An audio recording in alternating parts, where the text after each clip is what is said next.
Muy buenas. Hoy Revista del Motor está probando el nuevo Renault Megane E-Tech, un vehículo completamente eléctrico que inaugura la estrategia de Renault, Renaultation.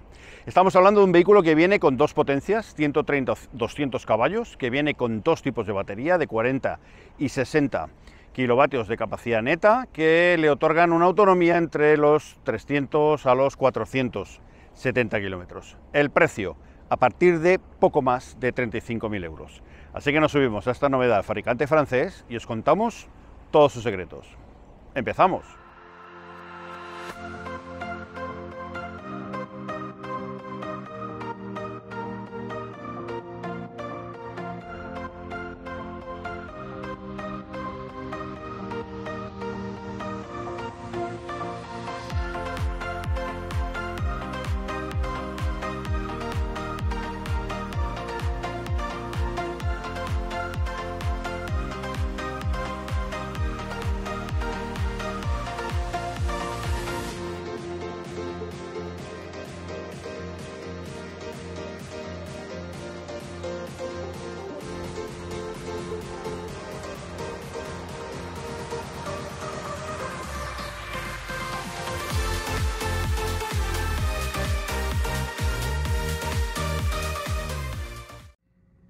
Bueno, pues aquí estamos, interior del nuevo Megane E-Tech, versión completamente eléctrica de este vehículo. Este coche va a convivir con la actual versión del Megane, de 5 puertas, de combustión e hibridación, tanto ligera como enchufable. Así que tendremos un Megane 5 puertas de combustión e hibridación, y también tendremos un Megane familiar con los mismos motores que van a convivir con este Megane E-Tech, que tiene, bueno, pues una serie de características interesantes, algunos buenos detalles y otras cosas que son mejorables, como todos los coches, pero que iremos desgranando en los próximos minutos. Para empezar, nos encontramos con un puesto de conducción que ya es tendencia en todos los fabricantes, de crear, bueno, pues un puesto de conducción con mucha pantalla, con varias pantallas, con mucha tecnología y con conectividad y con conexión a nuestro smartphone. Aunque aquí hay una salvedad, hay una novedad, digamos, que es la introducción del sistema operativo de Google Automotive, que es la versión con la que Renault ha hecho este nuevo OpenR-Link, que es el sistema de infoentretenimiento que luego veréis como a los usuarios de Android os suena mucho. Para empezar, empecemos con la ergonomía, que tiene cosas buenas y cosas malas. Este volante, que veis que es un volante con una forma un poco extraña, está un poquito achatado por la parte inferior y superior, tiene aquí una pequeña esquina, parece casi un volante hexagonal. ¿Os recuerda algo? Pues claro que sí. BMW iX, este también tenía un volante similar. Y la verdad es que la sorpresa es que a la hora de girarlo, pues no hay ningún problema. Así que bueno, como también nos pasó con el BMW X, este volante es bastante agradable de tocar y de manejar. Luego veremos que además tiene algunas diferencias en cuanto a la desmultiplicación de la dirección que lo hacen un poquito especial. Luego tiene elementos, a ver si lo podéis ver desde aquí, como estos 3 satélites, ahora lo vemos mejor, estos 3 satélites, este que ya lo conocemos de otros vehículos Renault, que es el famoso mando satélite, que a mí, la verdad, tengo que decirlo, me gusta mucho cómo funciona. Cuando sabes cómo manejarlo, prácticamente funciona a ciegas, lo puedes utilizar sin problema y sigue teniendo la misma configuración para elegir las fuentes de sonido, para elegir el modo, si quieres hacer audio o utilizar la llamada del teléfono. Esta pequeña ruleta, la tenemos para subir y bajar canciones o emisoras, y estos son los botones del volumen. Como veis, bueno, pues bastante interesante. Y luego tenemos el mando, el típico mando de limpia parabrisas, etcétera, etcétera, y luego tenemos el mando del cambio, ¿Qué sucede? Bueno, pues sucede esto, que cuando vamos a darle al cambio tenemos que cogerlo así, porque al final la tendencia es darle al limpiaparabrisas. Y os digo que me ha pasado varias veces, o sea que esto no es algo que no vaya a pasar. Me resulta un poco incómodo. A lo mejor tenían que haber puesto esta solución, que es típica de Mercedes, haberla puesto como lo tiene Mercedes, es decir, pasando todas las funciones del limpiaparabrisas al mando de los intermitentes, y haber puesto las luces pues por aquí, que hay espacio para poner un mando de luces. No sé, ya que lo haces como ya funciona, y no haces una cosa un poco a medias. Luego tenemos estas levas, que son para los niveles de retención y regeneración de la batería. Tenemos 4 niveles, desde nivel 0, que prácticamente es navegación a vela, hasta el nivel máximo, que no llega a ser un one pedal, pero se acerca bastante, y regenera mucha batería. Nosotros hemos hecho pruebas y podemos regenerar, hemos hecho hasta 35 kilovatios de regeneración, que una batería de 60 kilovatios hora útiles pues está bastante bien.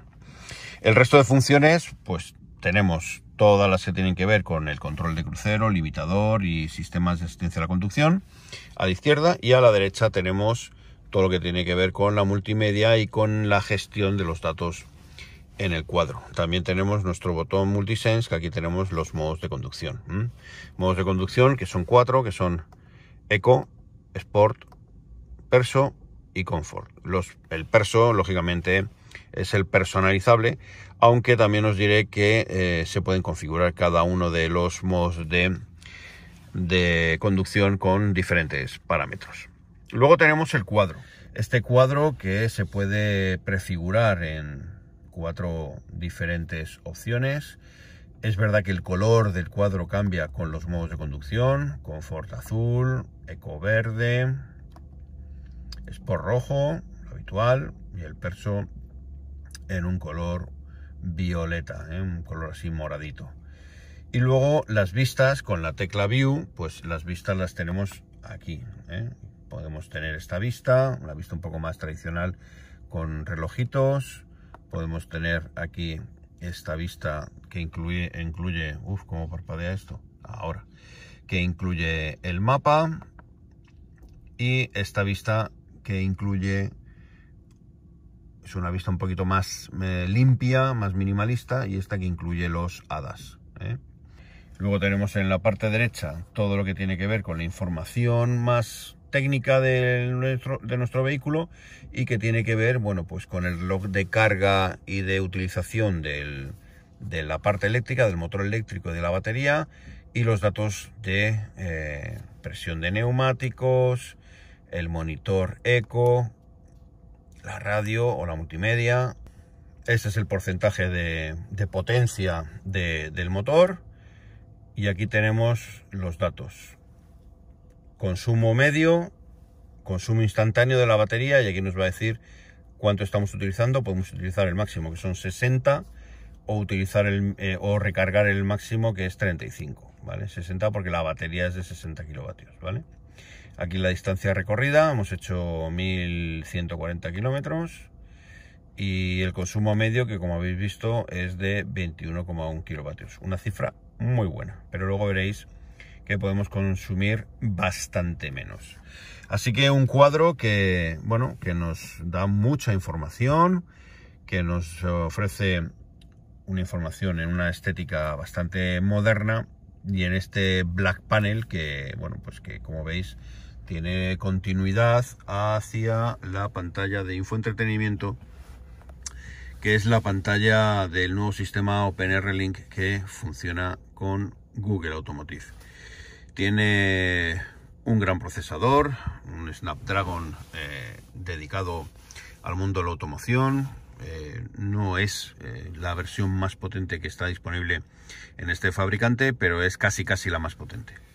Aquí tenemos nuestros menús, nuestra pantalla, menús en la parte superior de acceso directo, que como veis aquí, cuando le damos a la navegación, aparecen aquí unos widgets que, como veis, si los deslizamos, accedemos a esta parte que es bueno, acceso directo a audio, al Driving Eco, a nuestro monitor de conducción eficiente, al asistente de Google, a los servicios de vehículo eléctrico, al sistema de aparcamiento asistido, acceso a la configuración de fecha y hora, calidad del aire o la presión de los neumáticos. Todo esto se puede organizar de otra manera, como queramos, no hay ningún problema.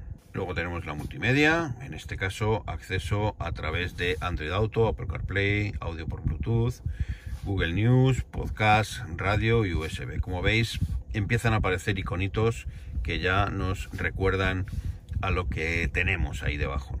Aquí tenemos Apple CarPlay, que es el que yo tengo conectado. Apple CarPlay, que se conecta, en este caso, de forma completamente inalámbrica, al igual que Android Auto.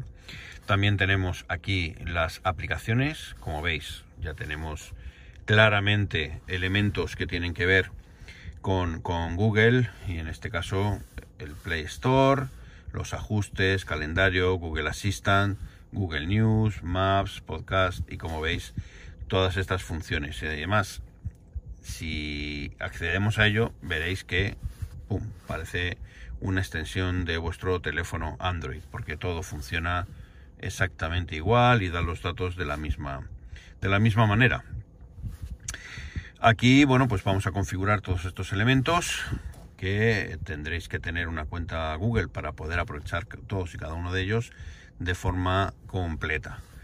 Y luego tenemos aquí nuestro skin, que tiene que ver más con la utilización del vehículo y que corre por encima de Google Automotive, aunque en algunos casos veréis que salta directamente, como por ejemplo de los ajustes, que veis que salta directamente a los ajustes de Google, tanto en Eco como en Sport. Aquí podemos configurar el esfuerzo de la dirección, la dinámica del vehículo, la vida a bordo, en definitiva, bueno, pues hacerlo un poco a nuestro gusto.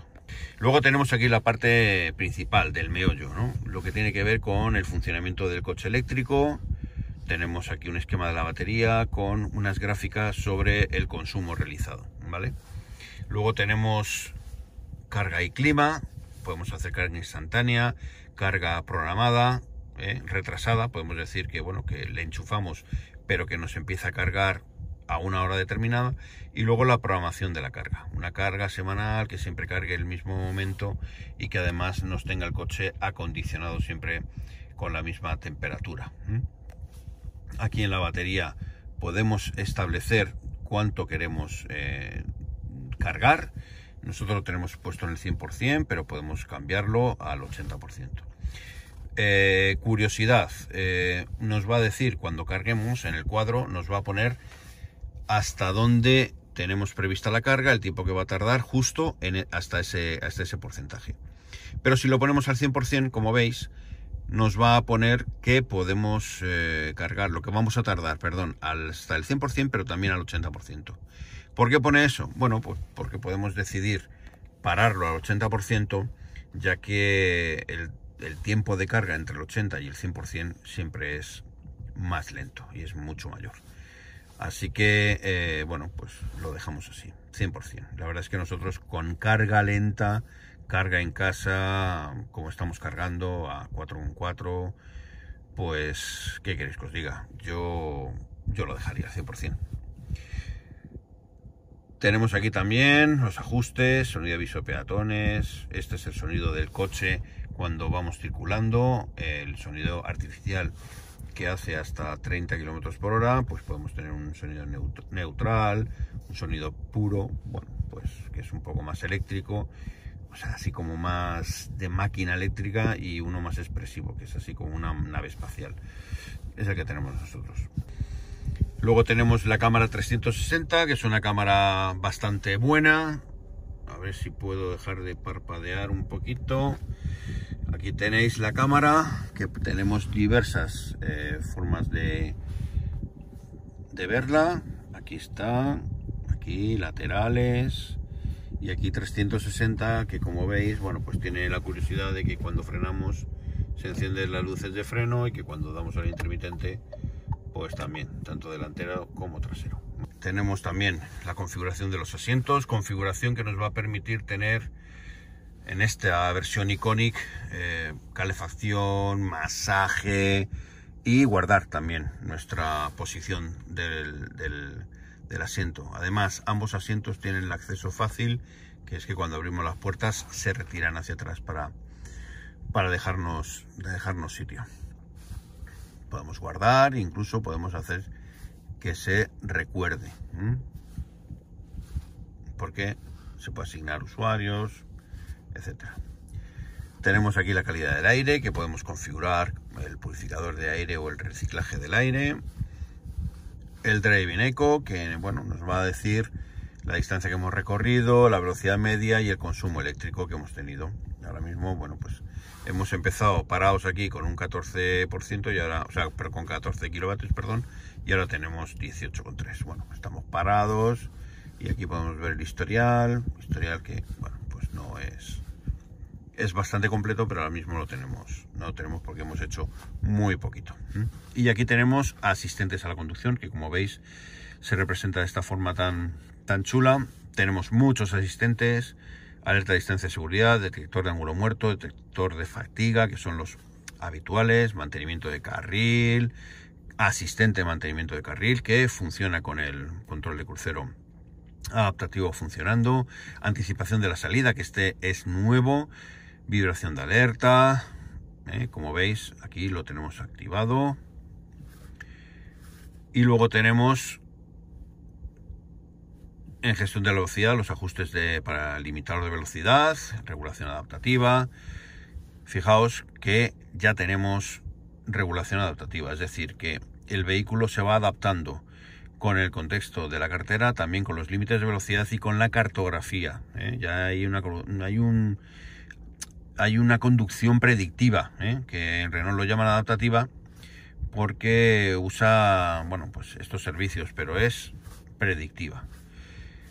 Y esta seguridad avanzada con advertencia de anticipación, etcétera, etcétera. Como veis, ya es un coche muy completo en cuanto a todos los sistemas de asistencia a la conducción. Ayuda al aparcamiento. Bueno, pues aquí lo tenemos. Tenemos un montón de sensores disponibles para ayudarnos a tener un aparcamiento más seguro, y sobre todo tenemos la posibilidad de tener frenado activo de emergencia, marcha atrás, o incluso que nos permita hacer una salida del vehículo más sencilla, es decir, que detecta tráfico que viene por detrás de nosotros y nos avisa cuando vamos a abrir la puerta. Poco más. Parte inferior para el monitor de la climatización. ¿Por qué digo monitor? Bueno, pues porque salvo esto, que podemos seleccionar la temperatura de los asientos y esto, y el volante, o el sincronizar las dos temperaturas de pasajero y conductor, tenemos botones de verdad para estas funciones, subir temperatura, etcétera, etcétera. Luego tenemos el botón del warning, que es físico, y el botón de cierre centralizado, que también es físico. Bueno, cositas.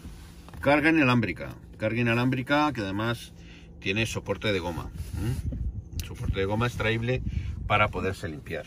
Tenemos muchos huecos, a ver si soy capaz de ponerlos, Tenemos aquí huecos, ahí al final tenemos una toma de 12 voltios, pero muy al final. Me costaría llegar sin no pegarme un buen morrazo en el espinazo.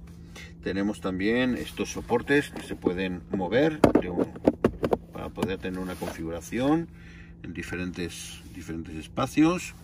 Tenemos aquí un posavasos que es fijo. Aquí abajo tenemos otro huequito, ahí lo veis.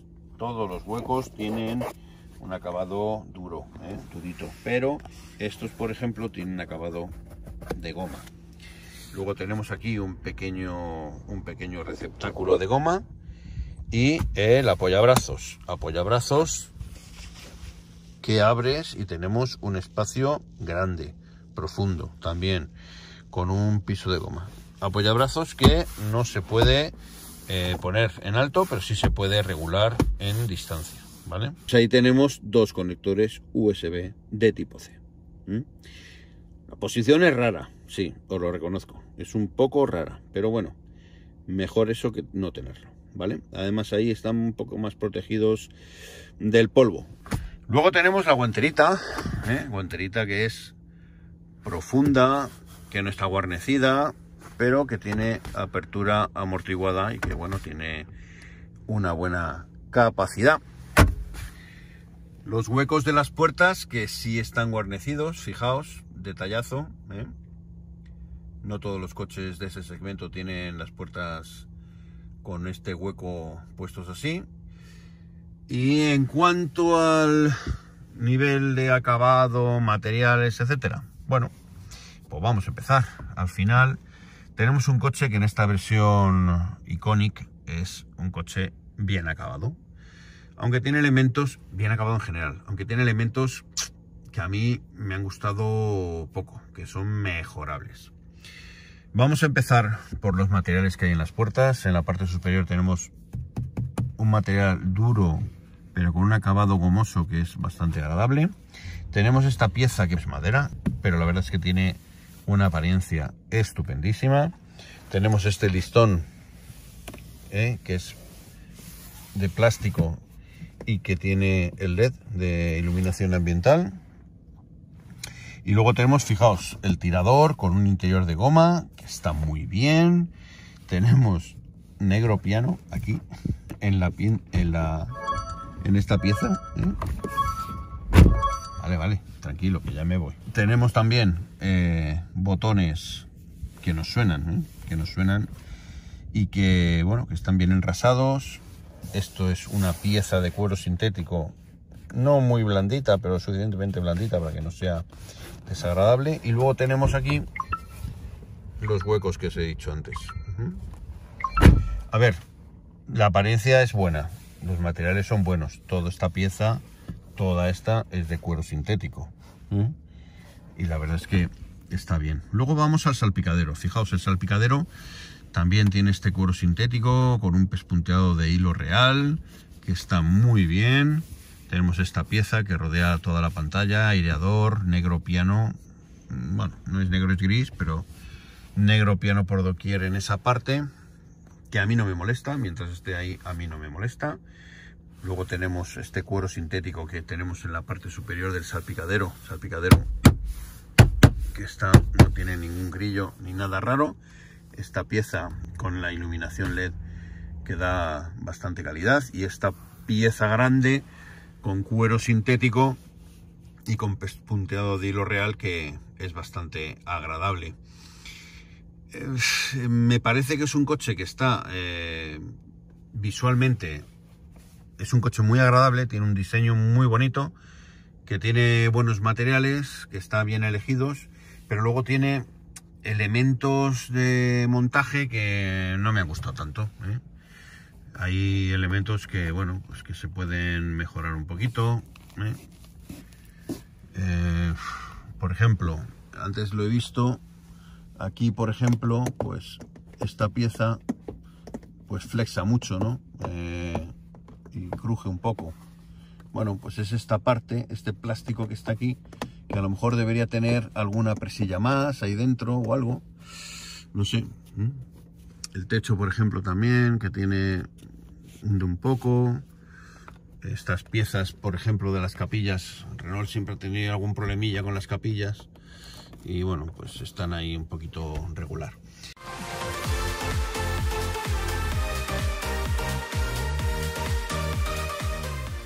Bueno, pues aquí estamos, plazas traseras. No es un coche especialmente ancho. El habitáculo está ahí entre un Captur más o menos y un Megane, para que nos hagamos una idea en cuanto a anchura. Por lo tanto, es óptimo para dos personas de mi tamaño que vayan a ir bastante cómodas, como veréis ahora. Pero tiene los inconvenientes que algunos vehículos eléctricos, como el hecho de que el suelo del coche esté elevado. Tened en cuenta que es una batería de 11 centímetros, que son 18 con el sistema de refrigeración líquida.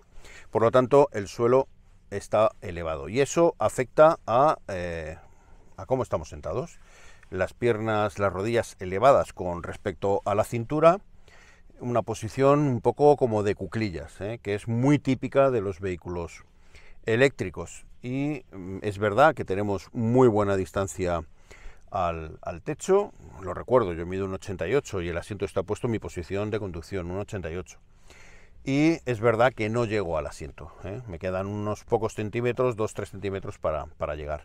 También es verdad que los pies no los puedo meter debajo del asiento, que está puesto en la posición más baja para mi posición de conducción.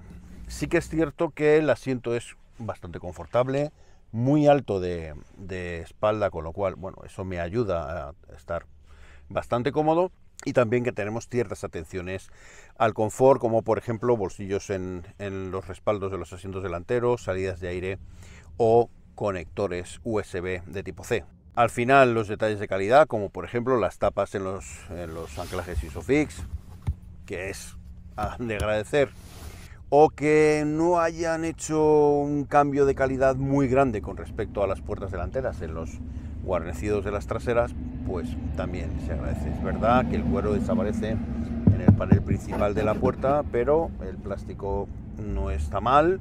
El alumbrado en las plazas traseras también es de LED, aunque me da la sensación de que alumbra un poco, Luego os lo confirmo. Si os lo pongo aquí debajo, es que no alumbra mucho. Vamos al maletero y os cuento más cosas. Bueno, pues aquí tenemos el maletero. 440 litros dice Renault, aunque realmente según método VDA son un poquito más de 380, que lo sitúan entre los mejores, Tenemos además fijaos, es súper profundo con respecto al borde de carga. Tenemos un borde de carga de palmo y medio de los míos, y luego tenemos pues argollas para poner la carga, tenemos perchas, está completamente guarnecido, y además con una pieza de plástico en el umbral de carga para no romper nada. Y luego tenemos aquí un hueco para poder meter triángulos, cables, lo que necesitemos, ¿Por qué? Porque delante no tenemos la posibilidad de poner nada, no tenemos un frank, porque tenemos el motor. Iluminación, un poquito pobre, como es habitual en los maleteros, pero bueno, se me antoja que es suficiente. Como veis, maletero grandecito, para 4 personas, suficiente. Vamos a conducir.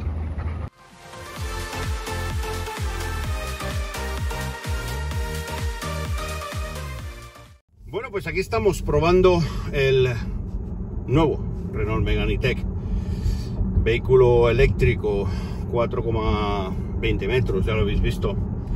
Un vehículo compacto, realmente compacto, aunque tenga esta estética crossover, pues es un coche que, bueno, que tiene unas dimensiones bastante contenidas.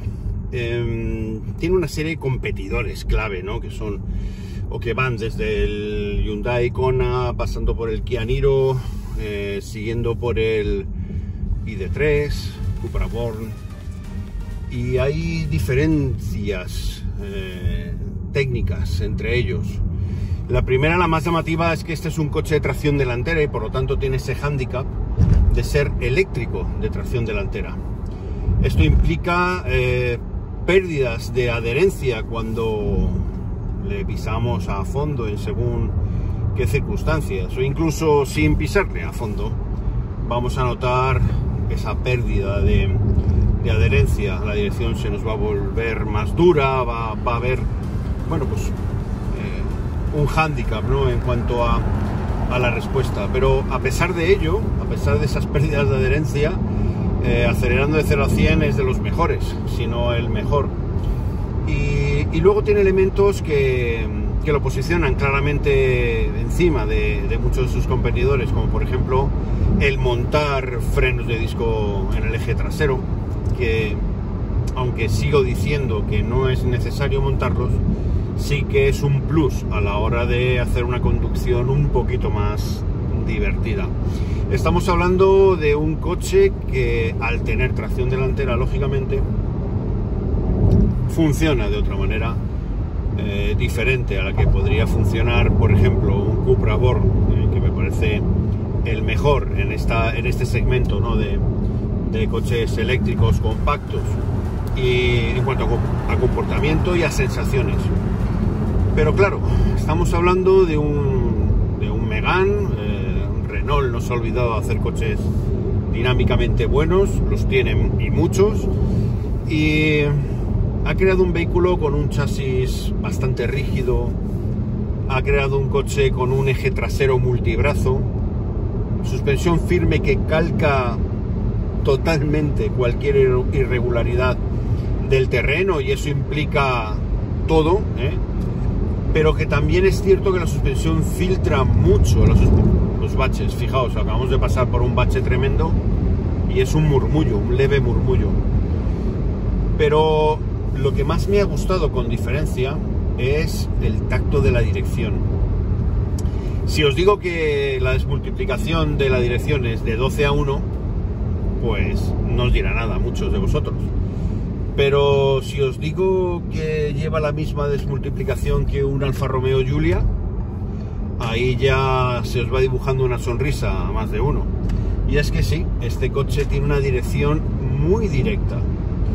Es verdad que sigue siendo de tacto eléctrico, es verdad que sigue filtrando bastante de lo que sucede en las ruedas, pero también es verdad que es un tacto delicioso y que hace que el coche, ya de por sí ágil, por propio concepto, por tener un centro de gravedad muy bajo, por ser eléctrico y tener 395 kilos de batería en el suelo, hace que sea un coche súper divertido de conducir. No tanto quizá como el Cupra Born, porque creo que la ventaja competitiva de ese coche es ser tracción trasera y se siente de forma diferente. Es quizá un poco más equilibrado y probablemente, aunque no tenemos ese dato, el reparto de pesos sea más equilibrado en el Cupra que en el Megane. Pero tengo que decir que es una auténtica delicia conducir este coche. Es lo que más me ha gustado. También es verdad que llevamos las llantas de 20 pulgadas y que eso hace mucho, porque llevamos un neumático grande, un neumático ancho, y que los neumáticos han funcionado estupendamente. Goodyear hace muy buenos neumáticos y hace mucho tiempo que los está haciendo, y que la verdad es que está bastante bien. Tengo que deciros además que este coche me ha sorprendido en cuanto al consumo. Podemos tener un consumo desde poquito más de 14 kilovatios hora, una conducción relajada en ciudad, límite de velocidad estricto, conducción anticipada, etcétera, etcétera, hasta los 22, 23 que hemos tenido en una conducción muy animosa, acelerando sin remisión y sin tener ningún problema con el acelerador, a fondo, en todas las circunstancias en las que hemos podido hacerlo. Y me ha gustado mucho, sobre todo porque es un coche que puede consumir poquísimo en carretera, poquísimo, y eso hace que la autonomía de 470 kilómetros sea bastante creíble, sobre todo teniendo en cuenta esta batería de 60 kilovatios hora útiles, que hace que si consumimos 14 kilovatios hora, por ejemplo, pues fijaos, estamos cerca de esa autonomía máxima. Responde muy bien a esa horquilla, ¿no? Responde muy bien a la hora de poder conseguir consumos muy bajos. Fantástico. También me gusta mucho cómo se han escalonado los modos de conducción. Es decir, hay una clara diferencia entre los modos Eco, Comfort y Sport, y eso hace que sea muy agradable de poder elegir, porque realmente notas diferencia. Hay otros modos de conducción que no sabes cuál es la diferencia real, porque se acelera prácticamente igual. Aquí no, aquí en el Eco se notan las prestaciones claramente limitadas, más que limitadas, lastradas. En el Sport se nota mayor vivacidad, mayor espontaneidad de todo, mayor dureza de la dirección, la respuesta del motor es mucho más instantánea. O sea, se nota diferencia, y eso me gusta. También me gustan mucho los asistentes a la conducción. En este caso se parecen bastante a los coreanos, en los que están ahí, están presentes, pero no se nota que estén. Eso es bastante bueno. También me gusta la opción de poder elegir los tipos de carga. Al final habrá gente que tenga este coche como segundo coche y que no necesite tener una carga rápida porque no va a viajar nunca con él. Habrá veces que sí, que habrá gente que sí, que necesite cargar rápido porque viajará con él y podrá hacerlo hasta 130 kilovatios en corriente continua. Y habrá gente que quiera un mix, que quiera la batería más pequeña de 40 kilovatios, que no necesite cargar a más de 50, no tendrá sentido, y que quiera tener, bueno, pues un sistema de carga razonable, que tampoco sea una locura. Entonces eso, lógicamente, eso va a repercutir en el precio y da más opciones a los usuarios. La verdad es que ese punto me ha gustado bastante. Yo, en todas las cargas que he hecho, que hemos hecho bastantes cargas, no hemos tenido problemas, que es casi lo más importante, no hemos tenido problemas de carga, ni siquiera de comunicación con los postes. Y hemos cargado en Iberdrola, en Ionity, en Wenea, hemos cargado, bueno, y en casa, lógicamente. Y siempre hemos cargado bien, buena comunicación, buena carga y sobre todo buen ratio, porque este coche, programando el destino en el navegador, que es de Google, pues va a condicionar la batería para que podamos llegar en las mejores condiciones posibles. Algo, pues que es un puntazo. Bueno, pues eso ha sido todo. Espero que os haya gustado esta prueba del Megane E-Tech. Si os ha gustado, por favor, le deis un like. Y si no, pues lo intentaré hacer mejor la próxima vez. Tan solo me queda desear que estéis todos súper bien, con salud, que es lo más importante, pero también con trabajo. Vuestros amigos, también familiares y allegados, y todos los que están a vuestro alrededor. Y que nos podamos ver próximamente, pues por aquí, en vuestra casa, en Revista del Motor. Hasta la próxima.